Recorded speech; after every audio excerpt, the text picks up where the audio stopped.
Same. Oh, it's live. Hi, Vivek. Welcome to Venture with Grace. Thank you, Grace. I'm so excited to do this finally. Yes, I feel like in Seattle, you guys are like one of the most popular it's you guys and Madrona, I feel like are, and then also recently it's been like AI 12 or like, I mean, I forgot the name, but like I feel Thank like you. it was, yeah, it was like the pretty much just like Pioneer Square Lab and Madrona. It's like the biggest like fonts there, or like the most like well-known ones.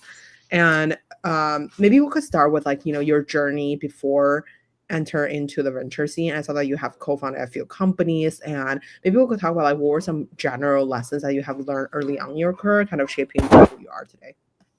Yeah, first of all, excited to be here. The scene in Seattle is certainly growing and excited to dive into some of that. Um like you said, I started my career as a founder. I built a couple of companies before I started investing. And investing was a very unique transition for me. I feel like early on, I first moved to the Bay Area. It was a lot of trying to fake it till you make it. And at least a lot of my approach or mentality to it was that.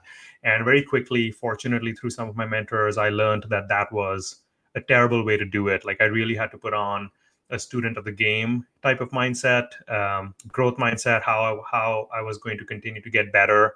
And a big part of that was really starting to be self-aware of what I was good at and what I wasn't, and where I needed to grow my skills, and how I could approach venture as a craft rather than just going about it mindlessly.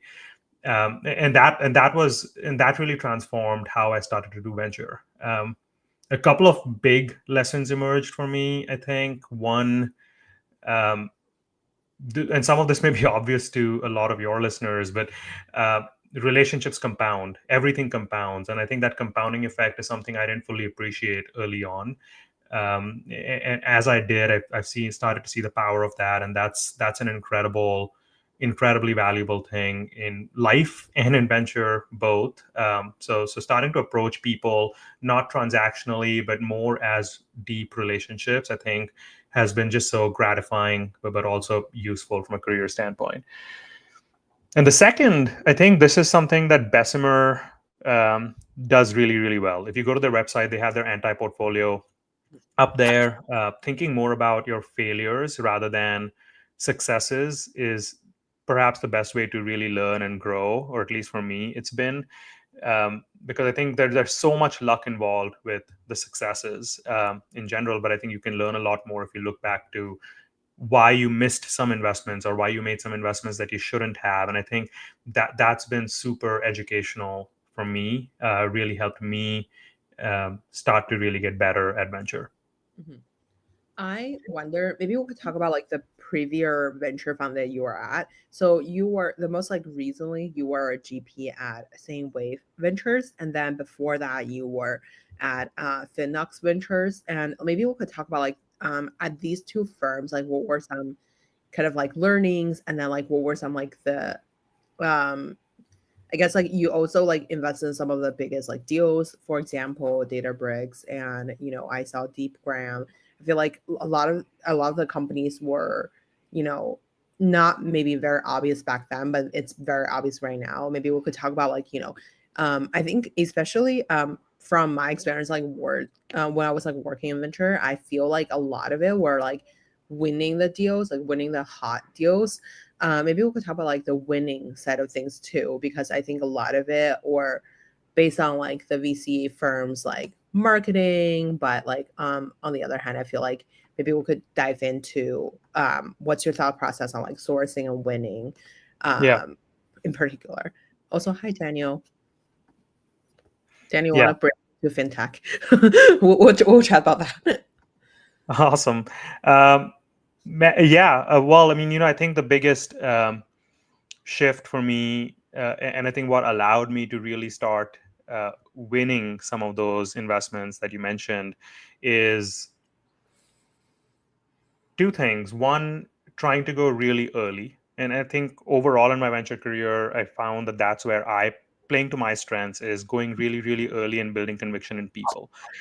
Because the more later stage you go, I think you start investing in businesses as opposed to people. And I think there are other people are far better suited than I am to evaluate businesses. I think one of my superpowers or my strengths is learning about people, understanding them, and working closely with them, and building that early relationship. And so, um, a lot of what I've continued to do is try to go build relationships and build conviction around people as early as possible. And that was the case with DeepGram. That was the case with Databricks. That was the case with Rescale, and many others that I've done today are betting before there's a company. So inception stage investing or formation stage investing where there isn't much of a story. How do I build conviction at that point? um, and I think that's my way to, for in a way, win those investment opportunities. And that's been the lesson too. In you've got to be really true to your strengths and focus on those a lot more. So there's always this temptation, or has been, at least for me, to go later when a company is really hot, or there is a brand name we see involved in a company, that there is this temptation to try and get involved in some of those. But for me, it's been very freeing to um, really step away from that. It's hey, I don't need to be in every single company. For our fund size and for me to be successful for my LPs and what I'm trying to do, I don't need to be in every single company. So if I've missed some, that's totally fine. If other investors have uh, made those investments, that's totally fine. But I don't need to go try and invest in the hottest company out there. I want to invest in people before they've become that. Um, and I think that's how I can win those, build conviction in them really, really early. And I think one of the things that I think of as my craft or getting better at it is, how do I ensure that founders think of me as the best possible investor? So doing things that don't scale, because if things can scale, a firm like Andreessen Horowitz is always going to beat me at it. They can do things that scale far better than I can, and there isn't really value in competing on that vector. So I need to focus on things that don't scale. How can I bring a level of partnership to a founder that I am the most obvious investor for them, even if they um, have all the other choices. For sure.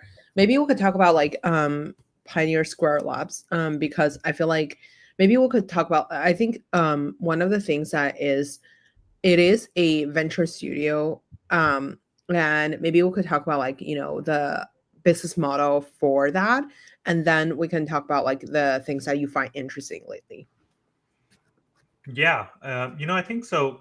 PSL was started in this recognition that early the, the, that our strengths were in helping create companies, catalyzing the creation of companies, um, the old school way of how venture was done. If you go back to the 60s, 70s, a lot of the VCs then were helping in the actual starting of the companies itself, and creating something where there was nothing. Mhm. Um, and rather than waiting around for a founder to come start a company and them to pitch us, which we do, and that's a big part of our business, how can we still play a little bit of a catalytic role in innovation and startup creation? And my partners have done that before. One of my partners was the founding CEO of Rover.com. And from that stemmed, and was a founding partner in Madrona, and that's where he started Rover.com. Um, and I think the realization stemmed that we can help create companies where one doesn't exist. So, as an investor, one of the perks of being an investor is you see where there is empty space, and where there aren't companies that you want to invest in, perhaps.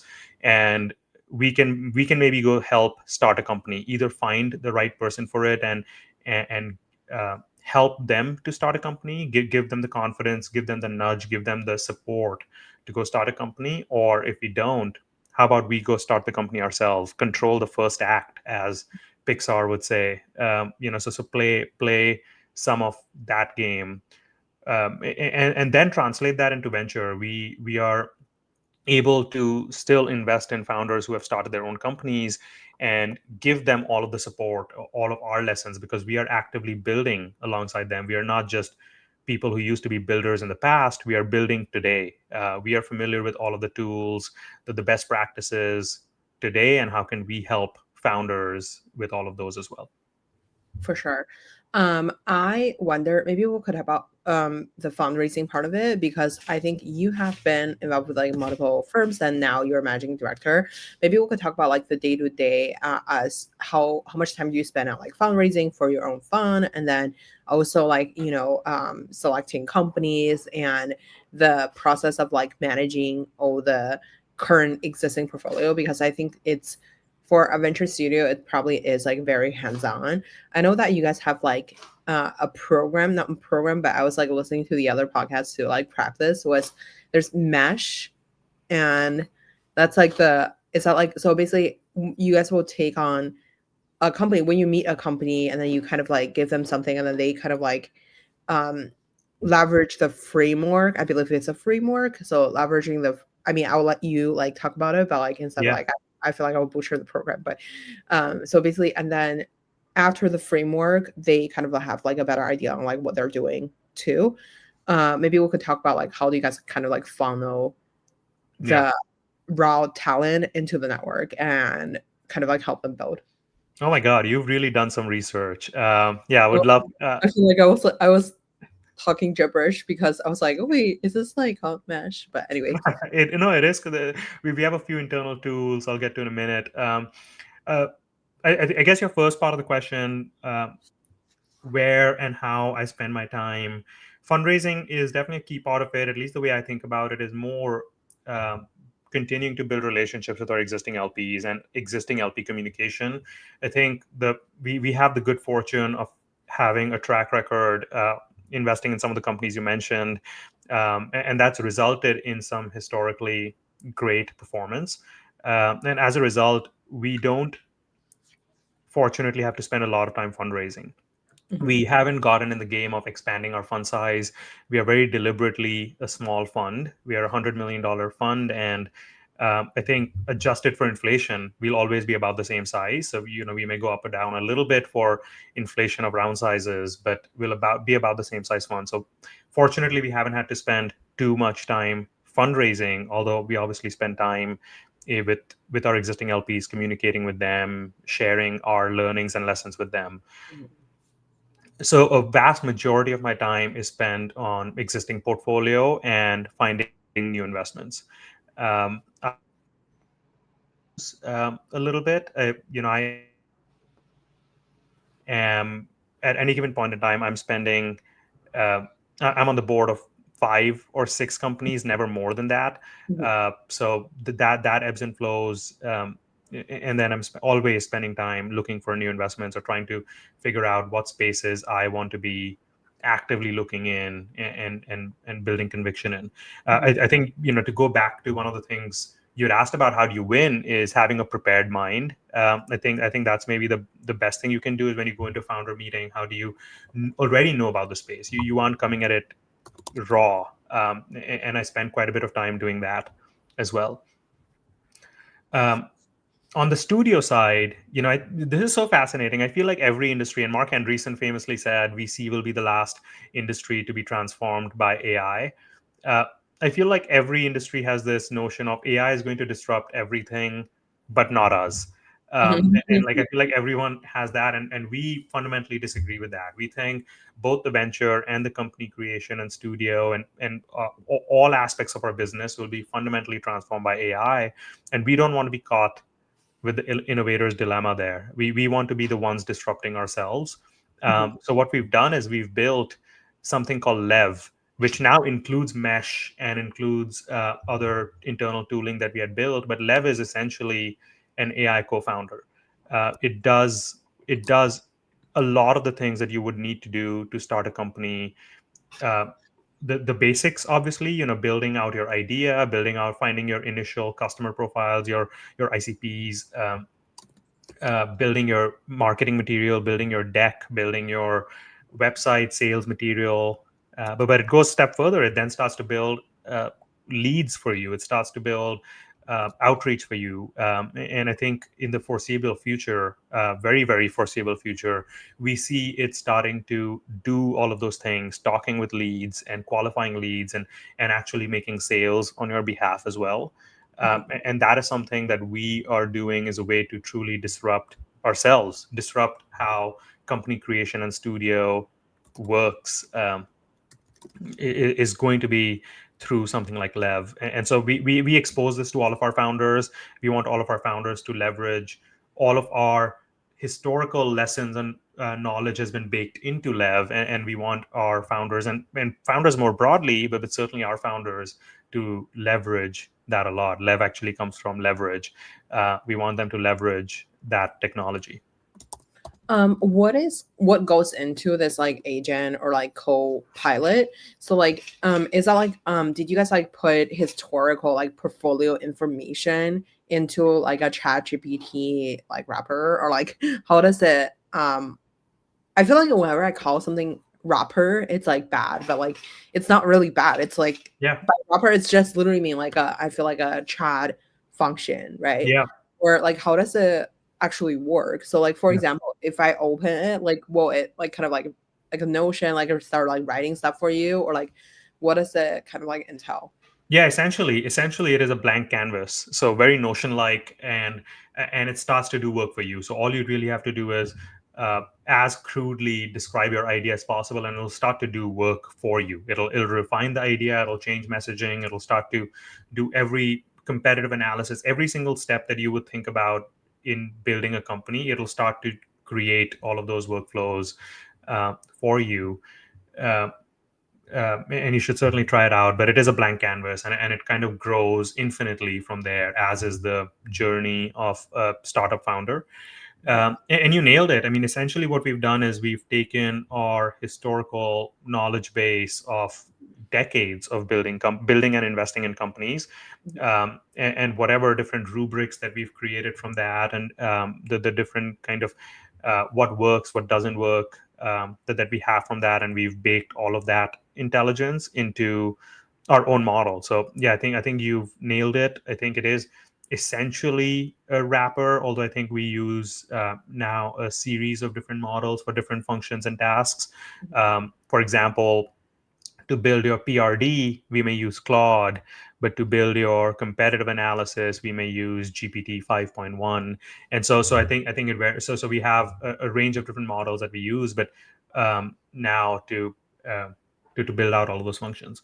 Um, yeah, so it's largely a huge number of historical lessons and everything that we've done um, so far. A cool thing that someone on our team did is auto generate. I think it was 100,000 different business ideas. So made AI come up with good business ideas and created 100,000 of them. And we also built a little bit of a training loop from that process. So we are trying to figure out how, if and how there is the possibility of some synthetic data to help train the system a little bit better.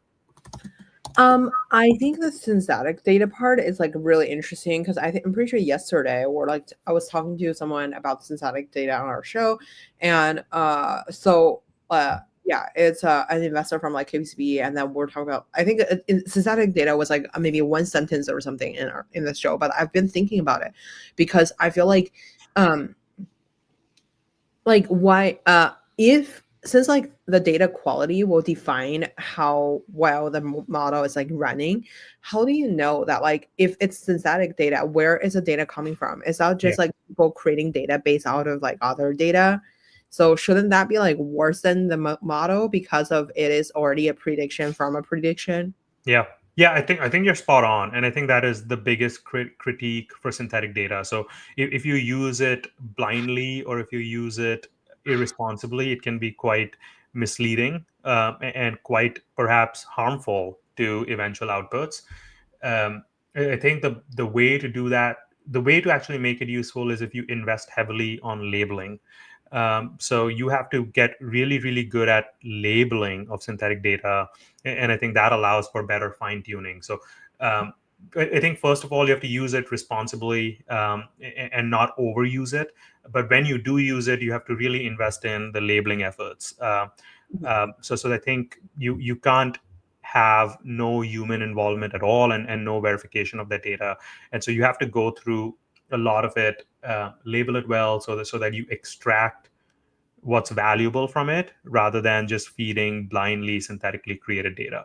So I think you're spot on. It's not a fix for just create. I like what you said, creation from a creation. I think that would be harmful. I think you have to figure out how you extract some value from that creation. And a lot of it comes from time spent labeling the synthetic data. For sure. Maybe we could talk about like from how you guys kind of like got people into the venture studio to investing in them. How many company are you investing per batch? And then what is this like kind of like a similar to like you're raising a fund, but you just don't need like that much of a capital to get a certain amount of equity, or how, I guess, like, is that so? For example, for a fund typically, I think the average is like between 28 to 32 per fund, like per portfolio per fund, and then the investment cycle is about like 1 to 3 years ish. And then for a venture studio, is it similar? Or I know that you guys start probably more heavier on the bets, like, because of the ownership's more significant than like, and then you probably don't have time to like incubate everybody. But what is the kind of like portfolio construction kind of look like? And then do you guys keep on investing after they got to Series A, or like how do you think about portfolio construction in general?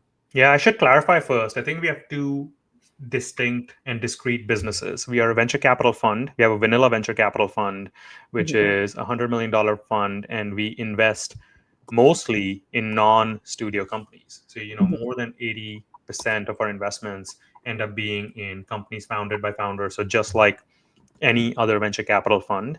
I think where how we are unique on that front is that we have um, a platform, the resources of a studio to help our venture portfolio, and then we supplement that with our studio, where we are able to create companies where there is a unique opportunity. So it is, as you noted, a booster for our venture portfolio. So from a portfolio construction standpoint, I think we fall right where you spoke about, in that our most recent fund, our current fund, Fund 2, is going to, once it's all said and done, be about 33, 34 companies. We have a slightly longer deployment cycle. We deploy over 4.5 years almost. So we are a little bit more deliberate and a bit slower. Um, we are high ownership, but most of it is through investment. We just build more conviction and then lead investments at the earliest stages, and so aim for double digit ownership in virtually all of our companies, and we'll do some follow-ons, um, selectively in companies that are performing really, really well. In addition, what that the studio really helps the fund with is that studio will create some companies, and we are able to get in really early in some of those companies and get a really early look in those companies, and build high ownership for a lower cost. And so it allows us to really supplement the uh, portfolio that we've constructed externally, as well. Allows us to, with $100 million fund, get to 33, 34 companies where we have double digit ownership in each of them, which would be really hard to do, um, if we didn't have a studio. Like, I think we would have to compromise on the ownership and go to single digit ownerships, or reduce the number of companies, or not do follow-ons or some of those lines. But I think the studio really allows us to be able to do all of those in a way. Got it. Okay, so I think that makes a lot of sense. And then how much, like, do you also manage? So, like, I guess like for the four managing directors, like, do everybody manage both, like the fund and the venture studio? Yeah, well, everyone plays a role across it all. There's obviously weights on how who spends more time where. So I primarily drive our fund, Mhm. and then some of my other partners are primarily focused on the studio. Yeah. But our partnership meeting covers both. So when we sit down on our Monday morning meetings, we're talking about both sides of it, and everyone crosses over to some extent. But I think broadly, I'd say two of the MDs focus mostly on the fund, and two of the MDs focus mostly on the studio. Got it. As for the fund, and I guess like for the 33 to 34 companies, like I guess like um at the beginning, do you target like do you spend like I think like you mentioned about this briefly. I was like taking notes rapidly, but I don't know if we cover this. Is that like, let's call it 75% into the first check, or it's more of like, call it 60% or lower, and then people continuously investing later Yeah. on to like, maintain some sort of ownership. Yeah. Well, I mean, I think the biggest nuance there that I'd like to start with is that we are maniacal about recycling capital. Mhm, So our goal is to eventually invest 120% of the fund. mhm, So for $100 million fund, we want to make sure that our total invested capital is $120 million. Um, what that means, what that allows us to do is, like you said, invest somewhere between 60 and 70% into the initial investments or into initial investments, and still have 40-50% for follow-ons. We if we weren't recycling, if and we made 70% in initial investments, we'd only be left with 30% for follow-ons. mhm, And I think then you start to take a lot of dilution risk down the road. And what we do is, we still have about 50% for follow-ons mhm. because of the recycling. For sure. Okay, so let's talk about like I guess like the batch sourcing strategy, right? So I know that you guys are huge in Seattle, but I'm sure you're investing like across the country, Yeah. like, and then like let's talk about like, when you guys are sourcing, what are some like mechanism that you set up to like build a system to continuously source like the good companies? And then I think like in my mind, there's like in my mental framework, there's like three type of people makes great founders. One is like the existing founder community, or like, the second time founder, let's call it like the co-founder of Rubrik started, the Rubrik Mafia. Everybody started a new company. It become like a Yeah. Glean, and then it become like Wisdom AI, blah blah blah. But so that's like one group of people, which is like second time founder. They already IPO. They can like create a second company. And then the middle part is like, the people who are like um core employee of a fast growing company. Let's call it, I don't know, director of engineering at Shopify or whatever. Like and Yeah. then everybody started a new company. So that's like their experience, operators, but first time founders. And then the third pillar are the YC, the Z fellow, like every younger person who drop out of from tier one college and then started new stuff. Yeah. So among these three category of people, like who do you think has like the most success rate in your category? And what are some ways for you to capturing all of them? Or like, do you have a preference in some of them? Let me Uh, quickly shut down my window because I feel like, do you hear the background noise or no? no, I think your mic's doing a great job, so I don't think there is Okay, any. perfect. Okay, yeah, then I don't need to close the window, but I was like, Okay. it sounds great. Uh, Man. oh my God, I think you are spot on.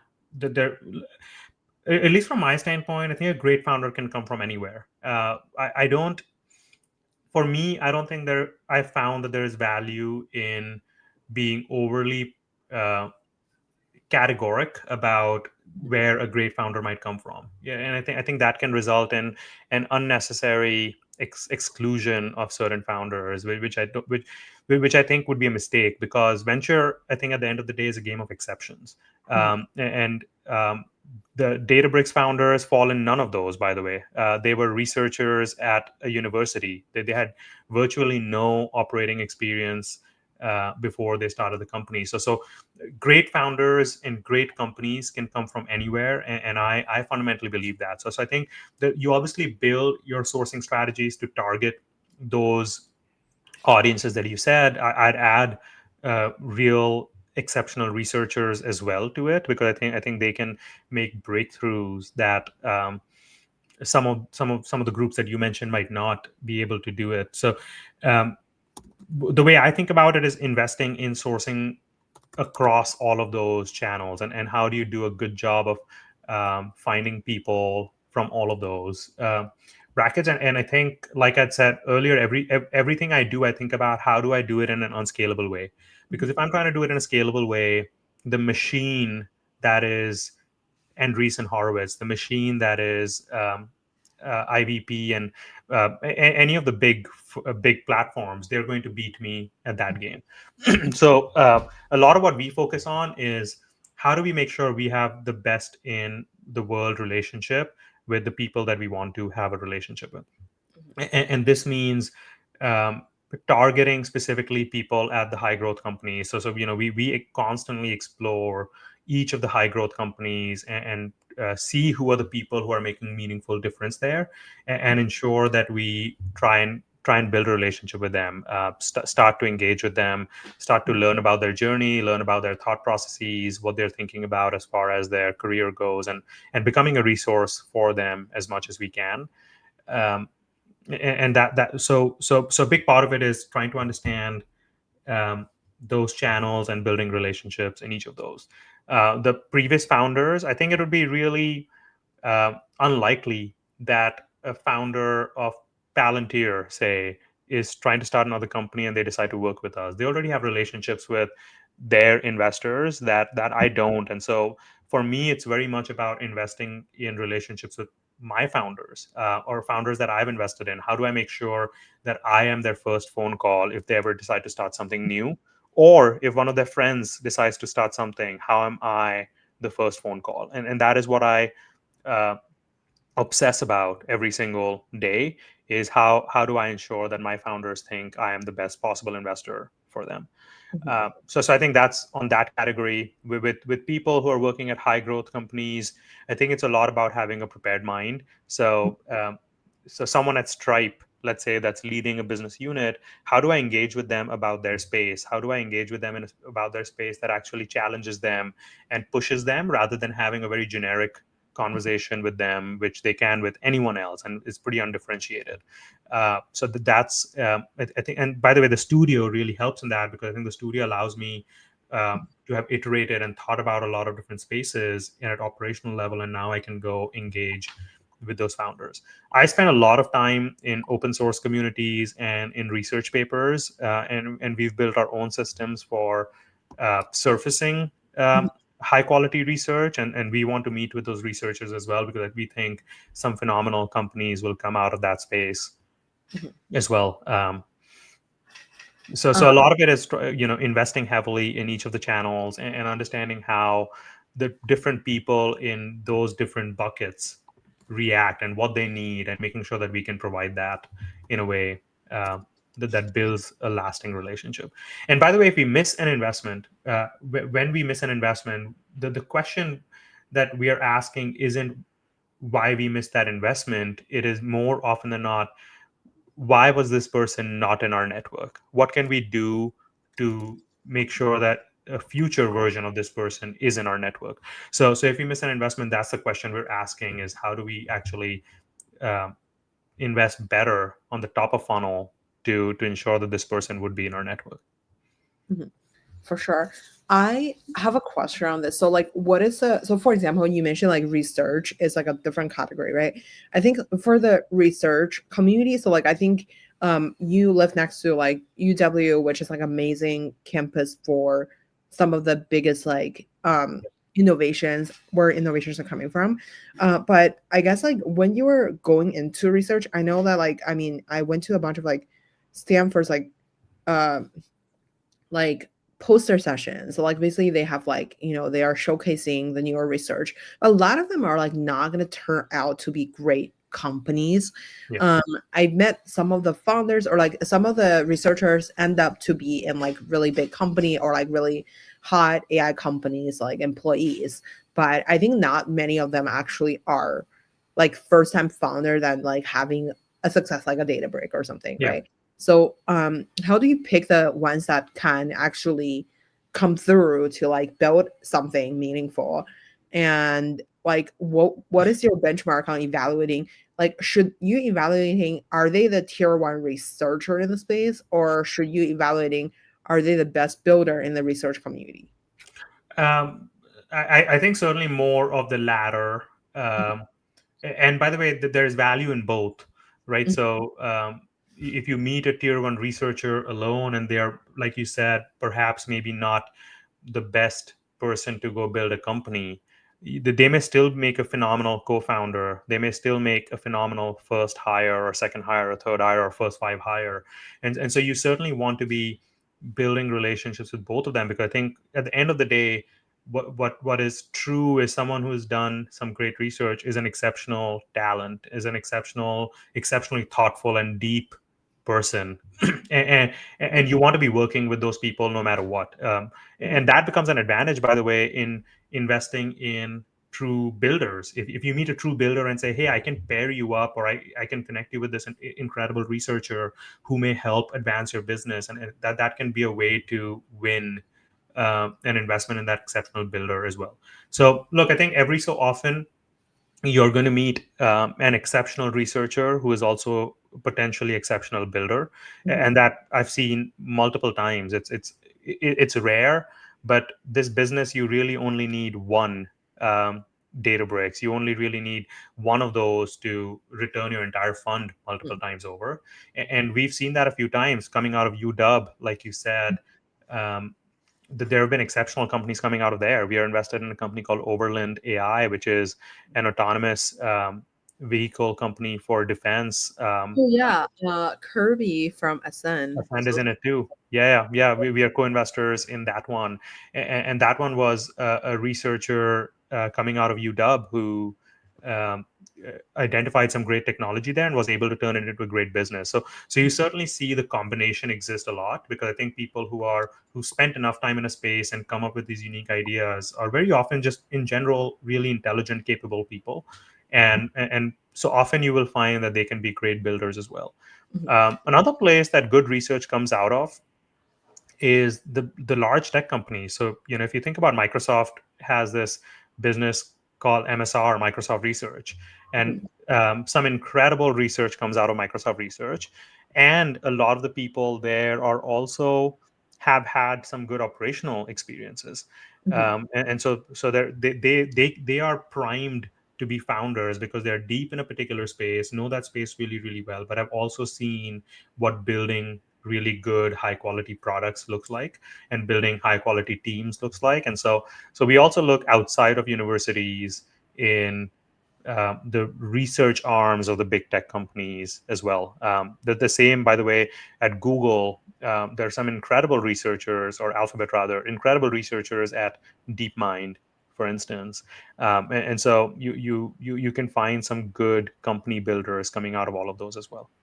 For sure. How do you systemize the sourcing of the researchers? Um, because Yeah. like I mean, are they coming from like the two classes that's like taught by X professor, or like what is the kind of like vibe on like talking to them? And that not everybody will start a company, and then like how do you kind of like filter out like who's like a good Yeah. from team? Yeah, well, I mean, I think ha- I think you have to be deliberate about spending time, Mhm. and you have to make your choices. By the way, where you're investing, because if I'm spending a time on the research segment, that means I'm not spending time somewhere else, and so Mhm. you obviously have to make some choices. But I've discovered that it's for me a useful, really educational place to spend time, because even if I don't find a founder, I often find that I learn a lot about a particular space, and I learn about the openings and gaps in that space, and I learn about the challenges in that space a lot more. Mhm. So as a result, we spend quite a bit of time in that vertical. I should clarify that it's not the only thing we spend time on, but we spend quite a bit of time in that space. I think you alluded to some strategies which are really important. For instance, at UW, David Baker, he's a Nobel Prize winner recently. He has multiple labs, and people who are working in his lab are likely to be exceptional. Mhm. And so, how do you get close with the exceptional labs? Matej Zaria, who is the CTO of Databricks, he has a lab, and the people working in his lab are exceptional at Stanford. And so, how do you make your way into some of those truly elite labs at these universities, and then the elite teams at, say, something like a Microsoft Research? I think that is one key way. That's a very relationship driven way. You start spending time with the most exceptional elite labs at the universities and big tech companies. And then second, you spend a lot of time reading and devouring high quality research, and there's just no shortcut to that. You can use AI to filter and summarize and do all of those things, which we do quite a bit of. We built internally something that's called Paper Pilot, and Paper Pilot goes and reads all of the research papers that are published on archive, and summarizes it so that we can sift through them quickly and learn from them quickly. um, but there's no shortcut to that, so you have to do a lot of that, and and be able to discern which of them is saying something that's truly unique or insightful, and then start to spend time with those authors. um, yeah, to me, like I said, even if a company doesn't come out of it directly, very often a really unique insight will come out of it. So we made an investment in a team that came out of Microsoft Research that had built AutoGen out there, and they didn't only do research; they published award-winning paper called AutoGen. They also released an open source framework called AutoGen, which was really, really popular and started to grow really, really rapidly. So to me, what they've shown is they're able to do research, but they're also able to build community around the research and build something that people want. And and then we went and helped them spin out a company called AG2. I love that. I wonder, so like for the, I guess like for the community to build a relationship with the top researchers, I feel like the researchers are like they're not very social, right? Like so I've went to like stuff that are like research paper reading and stuff. I feel like normally coming out of those sessions are not the researchers who you want to meet, are the, I guess like for the researchers, like how do you kind of like meet them in a meaningful way? And but also like I mean also depends on who the researchers are, right? Like I think there are some business minded people, but a lot of the people are very focused on research. Like how do you think about like actually creating some sort of like relationship that like people both party find really meaningful? Yeah, I can use the example of AutoGen here. They had, like I said, published this paper on multi-agent systems, Mhm. and contemplated something called AutoGen, and then they then released an open source framework and then continued to work on it at MSR called AutoGen, and it was starting to gain quite a bit of popularity. Um, I wasn't alone. There are many other investors who had noticed that, and many other investors who had started to talk with that team.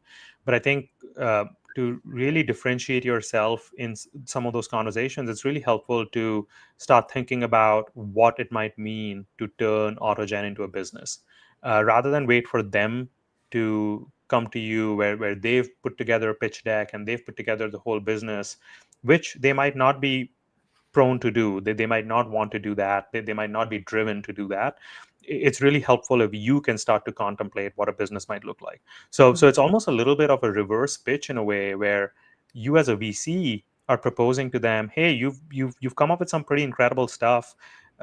We would love to form a company around you, that that can make a business that does something like this. And I think that's what I was referencing earlier, is the catalytic way of doing venture.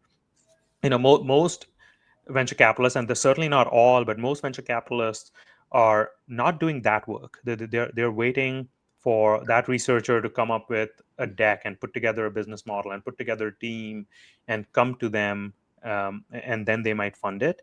Mhm. I think there's a lot of value in being catalytic, in coming up with the business yourself and helping them put a team together that complements them well. Like you said, they come from a research lens, and they might need to complement themselves with someone from a business lens, and how do we help do that, and be catalytic.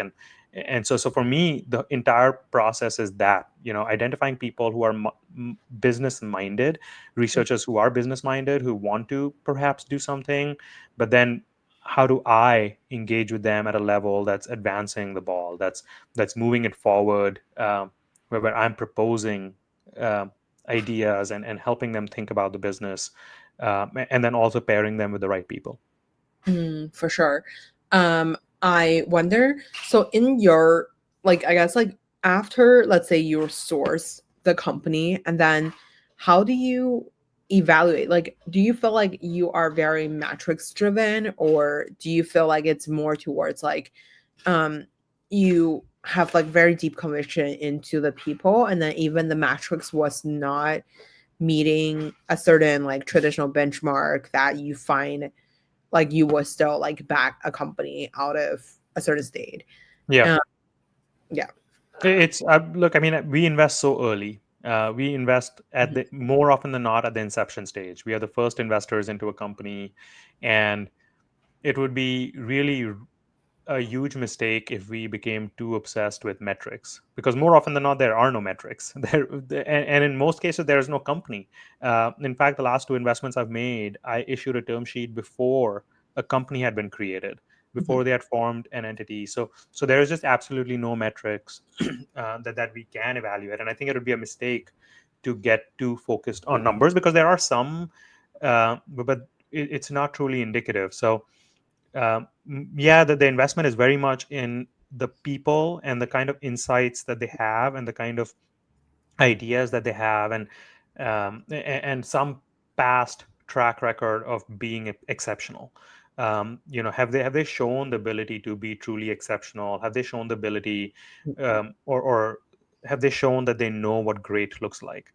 um, and a lot of my investment is in that, in the people. It is very unscientific, it's very much an art, and it's very much a people evaluation art. For sure. Maybe we could talk about the trends that you're seeing in the space. So I guess like this year is kind of like an AI agent year. Like everybody's building AI agent for from like every aspect. Maybe we could talk about like what are something that you're seeing that you feel like will be huge in 2026, and maybe let's talk about like three top trends that you're seeing in the space that you find very exciting to watch. I think there's been a lot of talk around AI agents and quite a bit of building of it too, but for the most part 2025 was the year of assistive AI, was where AI was advancing what humans were doing and was increasing productivity. The sales pitch was uh, AI, or we can help you move faster. We can help you go faster, um, which is an incredibly valuable pitch. And this is not a knock on productivity. It's incredibly valuable, and I think those tools are really helpful. But it was very much AI applied to discrete tasks. Hey, I am doing this workflow. I'm going to use AI and the different pieces of it in a very thoughtful way, and add productivity as a result, be it using Claude Code, Cursor, or whatever else you may be using. I think the trend towards AI does the work for you, so work happens without you, is a trend that is just about starting in my mind. And increasingly we will see that, where it is more AI with human in the loop as opposed to humans with AI in the loop. um, but there are still a lot of barriers to truly doing that. um, I think the biggest of which is that the minute you have AI with human in the loop, and AI is doing a lot of the work, excuse me, failure modes completely change. Humans make mistakes, of obviously, but those mistakes can be caught quickly, and those mistakes aren't um, executing at an exponential pace. So you aren't compounding those mistakes really quickly and rapidly. But with AI, that problem might be real, Mhm. where the mistake may not be caught for a while, and that mistake is compounding because AI is acting or operating so fast. And so you have to really build in a good failure mode detection, so good observability, good exception handling capabilities, and good human in the loop frameworks for that transition to really happen. Mhm. And I think at the end of the day, for businesses at least, and people will move a little bit faster than businesses, um, you need to build enough trust that you can hand over critical functions to AI to be done automatically. And there needs to be a lot of thinking in how you build that trust. Obviously, there's a lot of ideas around sandboxing, and a lot of smart people are building around sandboxing type capabilities right now. But I think the transition to AI doing the job with human in the loop and humans acting as an exception handler is going to be a real thing in 2026. And a lot of what I'm investing in is um, on the infrastructure layer, those things that make it possible. So observability, um, exception handling, and fail safe rollback type capabilities. But then also companies that are truly building those agents as well. So I think 2026 and onwards will be a little bit of a year for that. For sure. Um, what are maybe we could talk about like I guess like some of the question I had was you are an investor of Kamiwaza. I don't know if I pronounced it right. You did, yeah. I wonder for let's call like, the in the hardware space, what are some trends that you're seeing? Because I think this is like a it is a hardware, but it's not hardware, but it's like kind of like data in hardware. So I feel like any sort of like collection that's like around, I guess like the robotic space is like very interesting to me. And maybe we could Yeah. talk about like, what are some trends that you're seeing in the space and how does it work? Yeah. Yeah, well, there's already a ton of investments happening in the intersection of physical and AI. And Kamiwaza, by the way, is not necessarily a hardware company. What I think Kamiwaza does, and I'll spend a Data. minute on it, is exactly is this idea that you have data. So enterprises have data in multiple different places, and spread across the world, spread across different clouds, spread across cloud and on-prem. And the challenge is to really use AI capabilities, you have to centralize all of that data. So if you can move all of the data into one central location, you can run Databricks or any other capabilities on it. But if you can't, which a lot of businesses can't, it's too expensive to move data centrally, or it's too much of a security risk to move all of the data centrally, or for 15 other reasons you can't move your data all into one place. How do you run AI still? What Kamiwaza has built is something called an inference mesh. A lot of the concepts are rooted in distributed computing, but how do you run AI at the different places where the data is without the customer having to move data, and then bring together the inference? So also some components of federated machine learning, but how do you bring together the inference and combine it centrally rather than moving the data centrally? The benefit of that is that you as a company can keep your data where it is, you can keep the compute that you have, and you can actually become hardware agnostic in that you don't have to rely just on NVIDIA GPUs to run AI. You can now run AI on Intel Gaudis. You can run AI on just traditional CPUs as well. And I think that's some of the charge that Kamiwaza is leading. And by the way, this falls in this category of startups serving as the Switzerland. So not allowing companies to not have vendor lock-in or not be too committed to any one vendor. So you can still be on AWS and Azure. You can still be on NVIDIA and Intel. You can still be on-prem and in cloud, and still operate. I think that's a service that Kamiwaza provides, and that's a unique opportunity for startups. And it's something I look for quite a lot. I call it agnosticity as a service. So how do you provide agnosticity from the major players as a service? And one of my previous investments was in a company called Rescale. Was a very similar kind of play for high performance computing.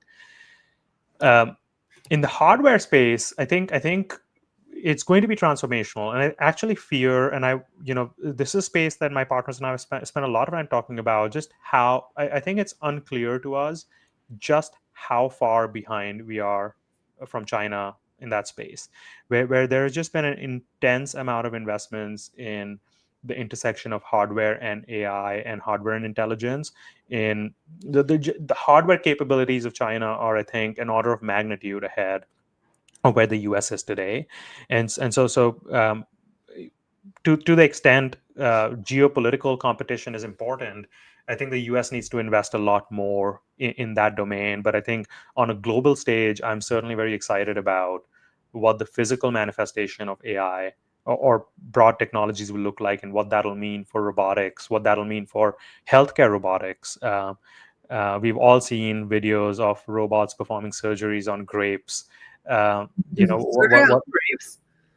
Yeah, there's this popular video that's been going around where robots are demonstrating their ability to do surgery on grapes, and just as an way of showing just how it can be super delicate and Right. do it really really well, and all of that is fascinating. It just is just intensely fascinating.